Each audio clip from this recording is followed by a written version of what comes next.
Weston Supermum on the sofa with me, Ashleen, and I'd like to introduce again, welcome back to our Weston Super Dad, Noah. Hello everybody. Welcome back. Good to be back. We have a very special show for you today. It is on the themes about midwifery and giving birth in Weston, and we are very pleased to have a guest with us today who's kindly come into the show. Would you like to introduce her? I would. I'd like to introduce today Kath Roberts, the head of midwifery for the Western Area Health Trust. Hello Kath, how are you? Hello, I'm good, thank you. Very good. Excellent. I don't recognise you from Weston when we had our kids, so how long have you been in Weston? I've been in Weston for just over 20 years actually, but not always in this role. Okay. I've done other roles within the hospital, so I have sausage roles. Yeah, all sorts of different roles, yeah. Yeah, brilliant. Excellent, excellent. As always, we've got questions to ask you, so I'm going to pop straight in and ask one, if that's okay. Pop straight in, I'm going to straight pop straight out. in. The babies pop out, not pop in. I've done it again. General idea. Here we go. How does it feel for the midwives and patients to have the opportunity of having the new birthing pool? How is the feel of the hospital now you've got that opportunity? Yeah, I would say it's been a huge morale boost. It's been really sort of enthusiastically welcomed into the unit, that it's been something we've been aiming to have for quite a number of years. And finally we've got there. It's a bit of that thing that, you know, don't give up after the first hurdle, keep going, and eventually you get there. So yeah, it's a really, really positive thing, and it's a great thing. It fits with our philosophy of care, being midwife-led. To have water births is just the icing on the cake, really. So tell us about the pool. Have you just got a skip and a bit of a pond liner in and just filled it up with a hose? Or is it in a car park somewhere? Oh, or, this is I don't cruel. know. This is Weston. There is a tail attached to it, but I won't go into that now. But no, it is a specially designed pool. It is very deep. It's got lights in it. It's got steps down into it and a step to get into it. It's very large as well, so there's plenty of room, which is what's needed, so that when you're in labour, you do need to have that ability to be able to move, sometimes to rock, those sort of things. So it's very spacious, and with the buoyancy of the water as well, it is a really positive experience to actually give birth in the pool. How long have you had the pool there? Sorry, how long have you had this? The pool literally has only been commissioned for use for a couple of weeks. Wow. So it's and do you change the water after every thing, or your little filter? Yeah, no. It completely is emptied. There is a special cleaning process to go with it, and then it's filled up when needs be. And it is very particular that we have to monitor the temperature of the water, because it needs to be special.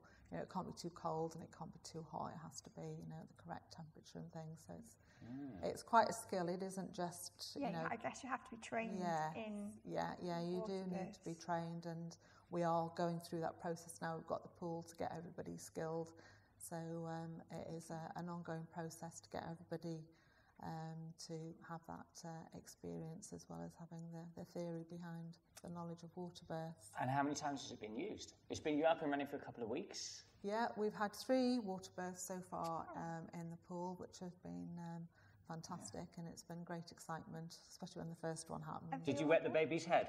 Wet the baby's head. Oh, super fun. And were they all Cheers, guys. Were they boys and girls, or were they both? Oh, they were brilliant. I had this feeling that they were all going to be boys. It's going to be like a mix. No, we've had both. Have a water birth and have a boy. Oh, is that what they say? No, that's what I was thinking, because I read the first baby was a little boy born. Yeah. So I was thinking, it might be like as soon as you get into the water, the baby's change. Yeah, they change. It's going to be a boy. Oh, wouldn't that be fun if that happened? Wow. Yeah. Well, don't have it on a Wednesday. Don't know what you'll get. Oh, right then. I'm going to go in again. Okay. Shall I carry on then while you're reading that? No, I was just okay. Because I've got 4 children of my own. I had 2 of my children in Weston and 2 in Bristol, and obviously I found that the midwife care in Weston was a million times better than Bristol. Bristol just didn't, But what I'm saying is, thinking back when I had my son, was there anything like a water birth then? Because I remember that going back about 11, 12 years ago, they did tell me that there was something like a water pool there, and I'm not too sure if it... It was just a bath, wasn't No, they did have a bathroom, but they did have a bath. At that point, we had what we called the jacuzzi bath. That might have been it, 'cause it was... So, you know, it had all the bubbles that came up, and that was, it was the first step that we then made towards having water bursts. And it was, again, it was a bit like a large corner bath. Yeah, it was a white one, and like, I remember seeing it, and the other little it was the jacuzzi bath that we had, that again, that was really good in terms of labour and relaxation. Do you still have that there? No, we haven't. Oh. No, but what we obviously have got is the pool, and in the other delivery room we've got a very large bath also that you can use, but we haven't got the jacuzzi anymore. Now, you mentioned the difference between Weston and Bristol then, but from my experience as well, the difference between Weston and Bristol is it must be more of a challenge in Weston, because Weston doesn't have a paediatric person. What do they call them? A surgeon or no, the doctor. a paediatrician? Yeah, we have got obstetricians that are employed by Weston, but they work and do the support for the antenatal high-risk work. That it is midwifery-led in terms of the delivery and what happens within the birth centre, but we have the support of the obstetricians, and we work very closely with them for the antenatal work and some support for the postnatal period. And then we also do have at Weston what's called an extended day unit. So we have paediatricians around Monday to Friday for an extended day. And again, they do provide excellent support to maternity service, but we haven't got dedicated 24-hour paediatric and obstetric cover. Would you want that? Is that something you want to go for in the future, or is that not no, something we Weston needs right now? are priding ourselves on a fantastic birth centre.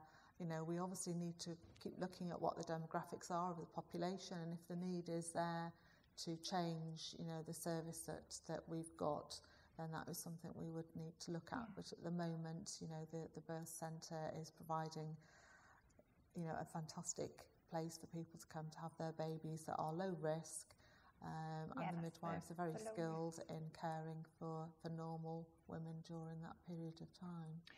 When a lady has a baby over 35, is she classed as geriatric? No, it's a geriatric mother, isn't it? Well, it's called, the sort of term is like an elderly prima gravida when you are older, but it's not really the same. In years gone by, it was more of a thing that was discussed, whereas now, because the whole sort of classing of how you look at midwifery care and when people have babies, it is really normal for somebody to have a baby when they are, you know, 35, 40. It's quite a normal thing. You know, whereas in the past, you know, it was viewed more to have children in your 20s, but, you know, it is a change. You know, the times have changed, careers, lifestyles, you know, there's a whole host of things that have children gone into it. Yeah. But you're right, it was in the past, but not so much today. Geriatric mother. Yeah. So you're geriatric midwife. I'm a grandmother midwife. Are you? I've recently become a grandmother. Hey, did you give birth to your family's children? Did you come on, we'll book you in, and family discount? Yeah, no. It would have been at Weston, but unfortunately my daughter wasn't able to have her baby at Weston. But it's a very difficult thing to be objective when it is your own family, you know, to provide care. But I was there as support, but not as the person doing the... But you'd provide better care if it was your family member, surely, or it wouldn't detract from it? Surely it would be an enhancement, wouldn't it? Or... I think it is an enhancement, and it is a good thing, but it is...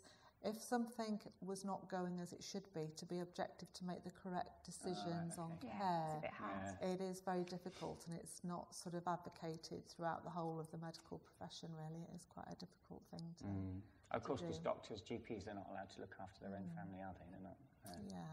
Well, getting back to giving birth, I need to ask them, I don't know if it's a myth, I don't know if it's true, because I've had 4 children myself, I was told when I had my last son that because I'd had babies before, I was more dilated to start with than women who are having their first child. Is that a myth, or is it true? It's sort of true that what happens is that the neck of your womb, the cervix, because it's been it's been opened because of the birth of the baby through there. When it then goes back to its non-pregnant state, it doesn't go back as tightly closed as what it was you get an before. elastic band, pull it, if you really stretch it and let it go, it's going to reset slightly it's not going to death. We have sort of proof of that. similar principle. My boy Oscar was the second one I have with my wife, and we missed out by 5 minutes on the car park charge. Because she went in, had the baby, and we came out 5 minutes after the hour. And so if he was born just 5 minutes earlier, we got away with free parking and everything. Oh. Oscar! Well. Yeah, you owe me 50p. Priority. I'll take it out of your pocket money. So yeah, and that is true, because the more you have, the quicker. Unless, of course, there's an issue, then you know. Yeah, but usually it does go that way. Then it does get quicker with each baby. It does. I can vouch for that. It goes very quick. 15 Popping them minutes out all over the place. So. Yes, they fly. I think the care in Weston is absolutely brilliant, as I've said. So I really do, say to ladies, if you can get to the birth. And the other thing is as well, I like to have my fingers in a lot of pies. And I was thinking of looking into it, and if someone wanted to help out there and sort of come along, and do you offer the opportunity to people to volunteer, or? Yeah, we do have volunteers that we have working alongside us within the unit currently, and I mean, it's always nice to have people who are able to do some of the jobs that are not essential for a midwife to do. So we have volunteers, we have maternity care assistants. Obviously, we've got the housekeepers within the team, the midwives, the obstetricians, the paediatricians. It is a very good team within the service. And I've got to ask, in the community as well as the hospital. Has there ever been a male midwife? Yes. There has? Yeah. Wow. Yeah, there are male midwives. Hopefully, Hopefully, there is a head of midwifery who's male in Yeovil. There is a male midwife working in Bristol. We've had a male student midwife with ourselves, so there are male midwives around. Good luck to them. Not many, but there are male midwives around, and they've all been very good. I have to say that. Yeah. You don't feel that they're in it? Are they? I don't know. Really, it's a bit of a funny thing to ask, but I mean, there's no stigma attached to being a male midwife. Do you think like, why do you want to be a midwife for? Why don't you want to be a dentist or something like that? No, I mean, it is an unusual thing, but I think if you have got the right enthusiasm and passion to do any job, you'll apply yourself and you will get accepted within that profession. It's how you absolutely. come over. You want to do, there's quite a few male midwives that work in education as well that are quite renowned for their excellent work that they've done there. So. Well, that's it. If you really fancy it there, any dads thinking, I feel like I might want to do a bit of midwifery, don't be scared, even if there's younger children, Roll up your sleeves, get stuck in. Right, I'm sorry, we're going to have to wrap up our show now today. I'm really sorry. Wow, that's gone quickly. It has gone quickly. So Can we do a bit more? I'd definitely like to thank you very much. Do a bit more, please. Don't stop. Very good. Thank you very much for coming in today. And if there are any questions or anything, please do get in touch with me. I'm more than happy to answer any questions. We'll probably do like a little thing at the bottom. A website or anything like a website, something like that. In contact with you? We'll bring it up on there, look. Watch that. Is it going to flash up on there now? Website, but that is something in the future that we need to look at. Obviously, look on the West Superman website and always follow the links, and obviously they'll take you to where you need to go. So I'd like to thank Noah for coming back. It's been a pleasure, as always. Hey. Thank you again to Kath. Thank you very much, Kath. And sorry if I was a bit rude. I don't know. No, not at all. So I'm quite happy watch the previous shows and you know exactly what he's like then. I'm normally just rude to you, really. You are very rude. Well, I wasn't rude. I may have been a bit silly, but there you go. We have been Weston Superman on the sofa. Thank you very much for watching. See you next week. Bye-bye. Bye.